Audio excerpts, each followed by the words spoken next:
Okay, so we're talking about the leaderboard workout on Friday, the 31st of March. We've got 5 rounds for time, 15 toes to bar, 10 dual dumbbell bench press.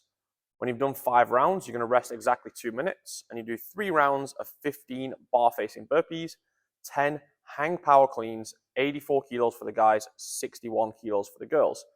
And it's a 60-minute time cap. Now, this is obviously a little bit different, getting bench press. I think it's the first time we've ever put bench press into a leaderboard workout.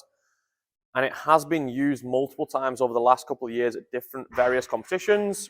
So I think it's something that we really need to be doing in workouts. And I really like this combo of bench press and toes to bar. You get that your chest is working really hard on the bench press, of course, but then you underestimate how hard you're working in the toes to bar with your chest, that sort of stretch and then contraction again to get each toes to bar going. So this is a really, really tough combo.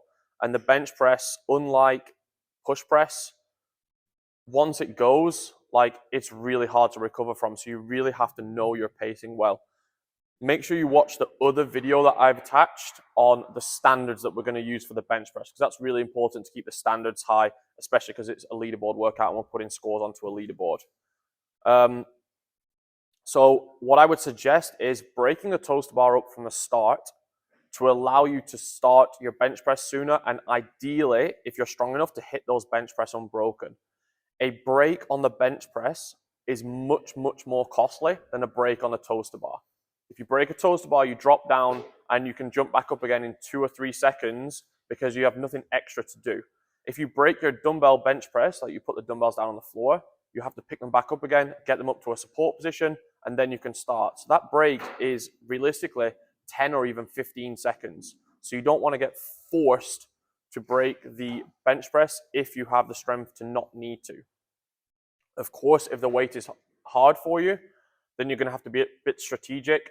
Maybe do 6 reps, bring the dumbbells down onto your knees, sit up, have a little rest for your arms, and then kick up and go again.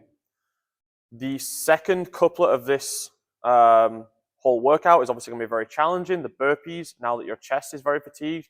So you're going to have to be very efficient on those, just hitting a steady, solid rhythm, because then you also have those heavy hang power cleans. So I would say just slowing down a little bit on the burpees, trying to keep a steady rhythm there to be able to push bigger sets on the hang power cleans. It's a similar thing to what I just talked about. The burpees, if you do decide to break or take a rest at one side, all you need to do is drop to the floor to keep going again. Whereas if you drop a hang power clean, it's a real effort to obviously have to deadlift up and get yourself going again. It's challenging. So you want to try and do bigger sets on the hang power cleans, which may mean slowing down your burpees a little bit. But overall, I'm really excited to see the results on this one because I think it's very different to what we've been doing over the last few weeks. There is, of course, some scaling options in there, mostly based on what load you're going to use. So if that hang power clean weight, which is probably the main thing here that needs scaling, is way too heavy for you, i.e. you wouldn't be able to do 10 reps in, let's say, 3 sets when you're fresh, or maybe even 2 sets, or 3 sets when you're fresh, then I would suggest scaling down the weight a little bit so that you can apply some intensity to the second half of this workout. But scores on the leaderboard, and again, make sure you check out the standards for the bench press so we're all doing that correctly.